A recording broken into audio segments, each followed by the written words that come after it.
Hello, friends. This is Dave Hurwitz, executive editor at ClassicsToday.com. As some of you may know, the great pianist Alfred Brendel passed away a couple of weeks ago, and a bunch of people asked me if I was going to do an obituary, and I responded that I don't really do obituaries. But then we started getting comments, the RIP comments. And my older video, What Happened to Alfred Brendel, popped up, which I did a few years ago. I did that because I was fascinated by a phenomenon. That phenomenon was the fact that Brendel, who was who had positioned himself as the great avatar of the German standard repertoire, particularly Beethoven, Mozart, and Schubert, and to a certain extent Brahms, at least as far as the concertos went, and some other things, basically disappeared after his retirement in 2008.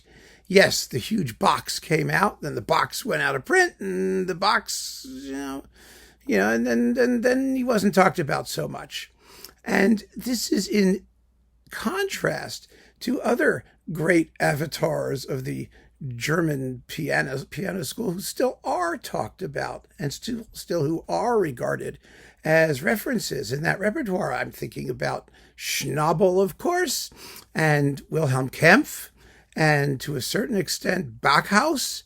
I mean, even Emil Gilels, who never even finished a single Beethoven cycle, still gets a tremendous amount of attention compared to Alfred Brendel. Well, that video caused all kinds of hysteria because people thought I was being, disrespectful to the great artist. And I wasn't. I was simply talking about the commercialization of classical music and what the result of it was in this particular case. So recently, somebody wrote another comment, and I was reading the comments because I always read your comments. I love your comments. I read all of them, and mentioned the fact that he was one of those humble personas who disdained publicity and the commercialism of the classical music universe and all of that stuff. With all the usual cant about how money is bad, capitalism is bad, having a career is bad. You have to bite the hand that feeds you. You have to treat with disdain the infrastructure that supports your rather lavish and pleasant way of life. All of that stuff.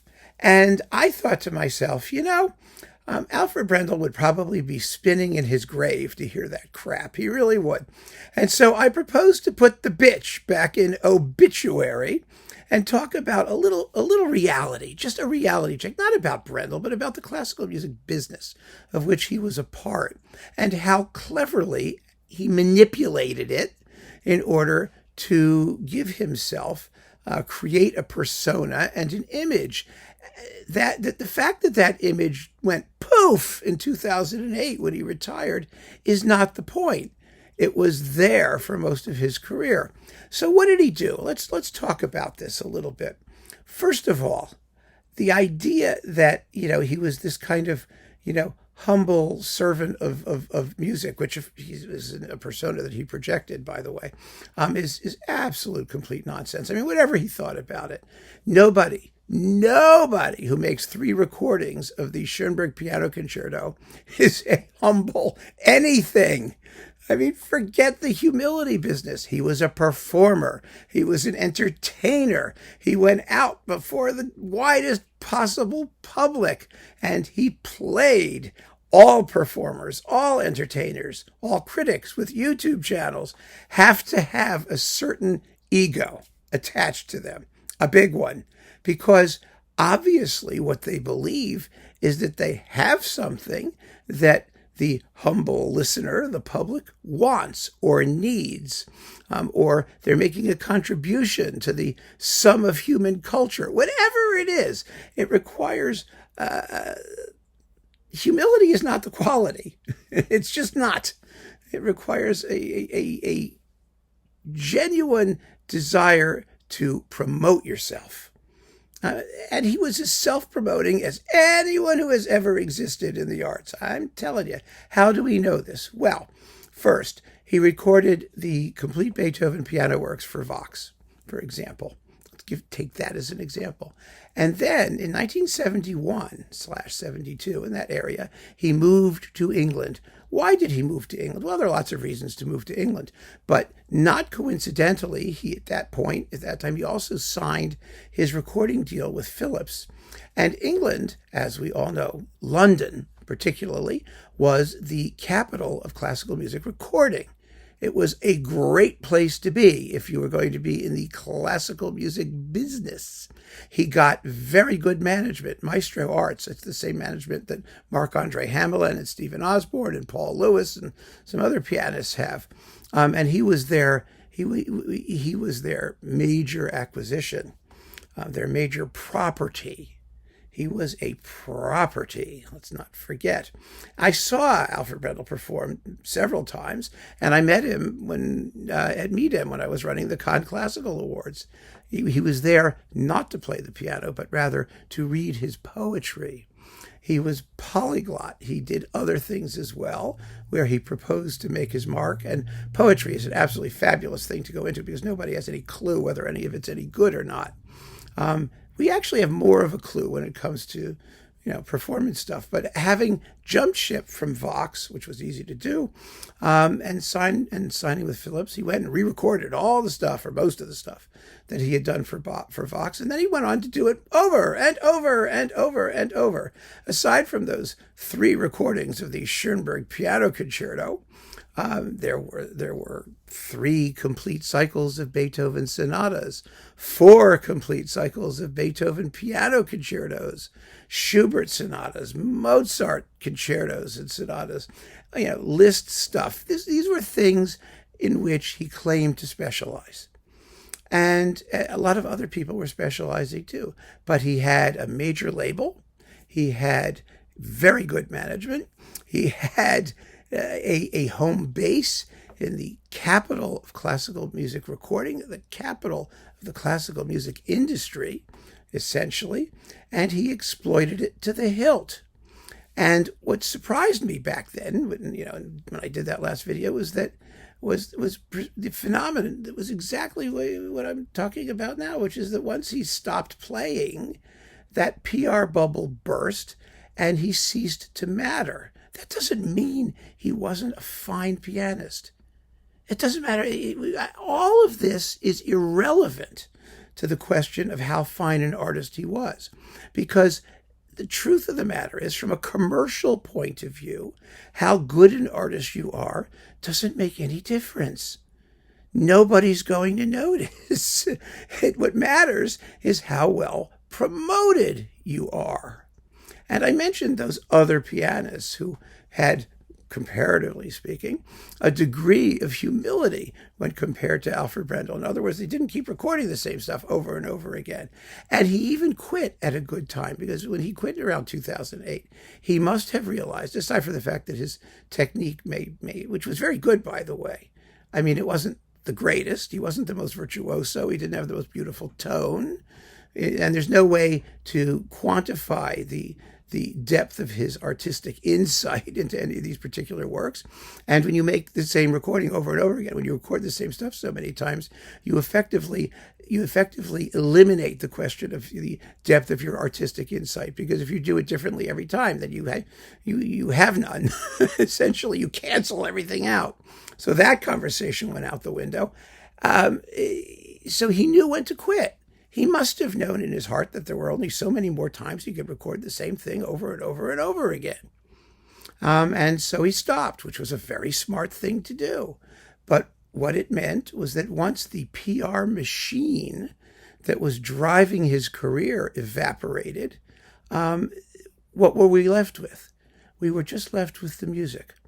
And in that respect, his career resembled, if anybody, Herbert von Karajan, who was another Austrian artist, let's just say, who popped up around the same time, roughly speaking, and who positioned himself as the avatar of the German standard repertoire and recorded the same stuff over and over and over again. 5 Beethoven cycles, 4 Brahms cycles. It was endless. Just the same stuff with a few excursions into select other repertoire. Karajan did the Prokofiev Fifth Symphony.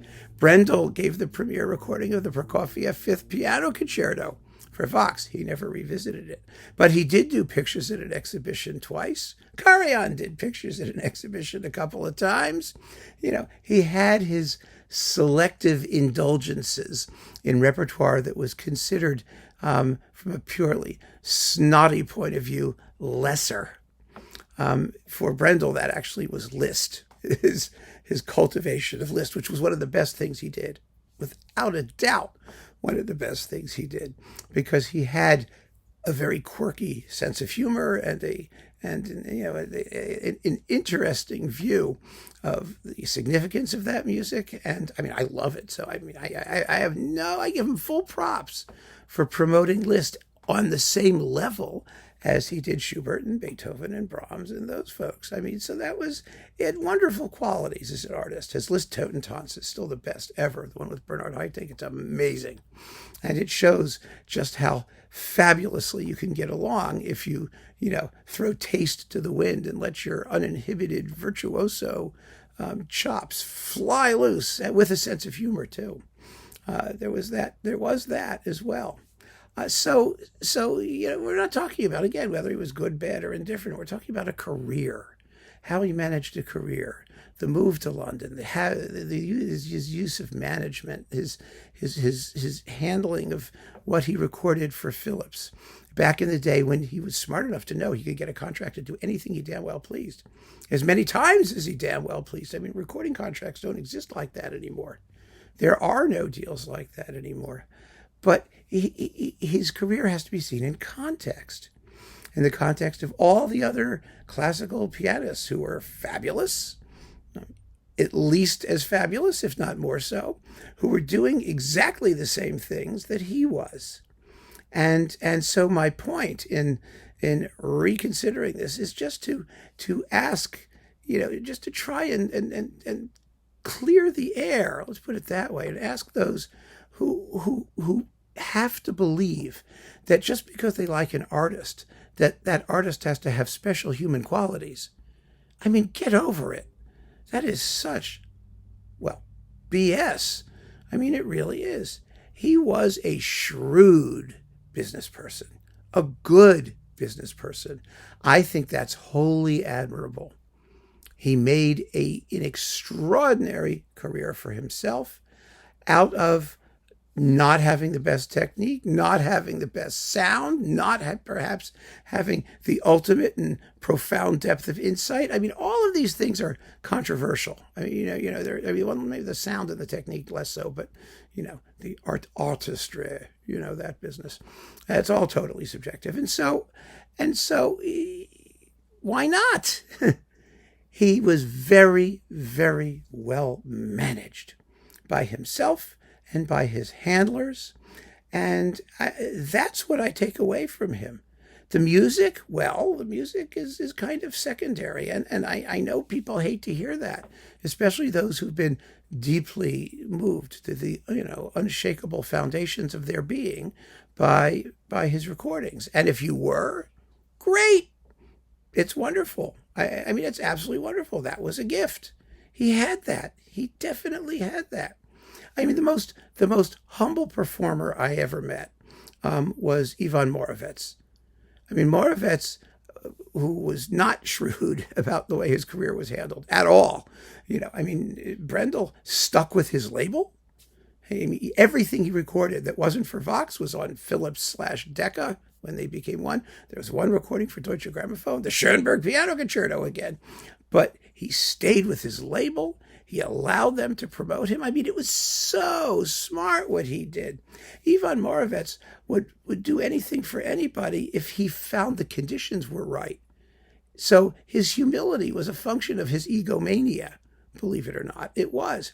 He told me, he said, I want to perform in large halls. I want more recitals with more people. But he was so persnickety with with the performance conditions that had to be suitable, that he was his own worst enemy when it came to dealing with that. Richter was another one who never. I mean, he didn't care what he did. He also didn't care if they set up the microphones. They had that degree of egomaniacal artistic humility. I mean, Richter had it in the sense that he hated everything he did, but he did it anyway. But, there's a little craziness there. Zuzana Růžičková, the great Czech harpsichordist, said in her biographical interview video, if you ever watch, you should watch it. It's fabulous. It's on YouTube. That in order to be a musician and artist, you have to be a little bit crazy. Well, Brendel was a little bit crazy, but he was smart, and he handled himself really well, and his career was handled very well, and he reaped the benefit of it. But a lot of it, really a lot of it, was the smoke and mirrors of normal PR. I like normal PR. It's okay. It doesn't say anything. It's not a disservice to the man to say that he managed himself well, that he created a great career for himself. And if you think, I mean, let's be serious just for a moment, shall we? Do you really think anybody who does 4 Beethoven piano concerto cycles and 3 Beethoven sonata cycles, is going to be one of the most profound interpreters of that composer? That we're going to be able to figure out where the profundity is? That was his conundrum, I think. The persona that he created only worked as long as he was active. When he ceased to be active, we're left with this huge assortment of multiple performances of the same thing. And we're the ones who are asked to sort it out. And given all of the other stuff that's out there in the marketplace, all of the other great artists who don't confuse us in the way that Alfred Brendel did, who can blame us for saying, we have to sort it out. We'll stick with Kempf. We'll stick with Backhaus. We'll stick with Arau. We'll stick with Schnabel. We'll stick with Gilels. We'll stick with Richard Good. You want somebody who's only done 1 Beethoven cycle. And that's the one. You see? That's the difference. So I hope that Brendel's fans out there accept this critique for what it is, a simple dose of reality as regards the classical music industry. And thus endeth the oBITCHuary. So keep on listening, friends. Thanks for joining me, and take care.